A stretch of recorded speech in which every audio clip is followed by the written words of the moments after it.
Hello, मी doctor Kishor Kawade, StarKids hospital Ahmednagar.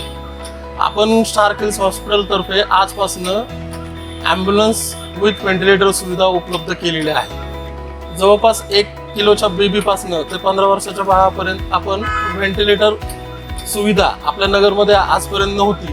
तर आपण बाळांसाठी असलेली स्पेशल ॲम्ब्युलन्स विथ व्हेंटिलेटर आणि बाळाला उपयुक्त असणारी की लहान बाळ आहे की 1 किलो 2 किलो जे छोटे बाळ असतात नवजात शिशु त्यांच्यासाठी जी गरजेची असते ते इन्क्युबेटर आणि व्हेंटिलेटर सुविधा आपण आजपासून उपलब्ध करत आहे आणि त्याबरोबर एक बालरोग तज्ञ पण अवेलेबल असते.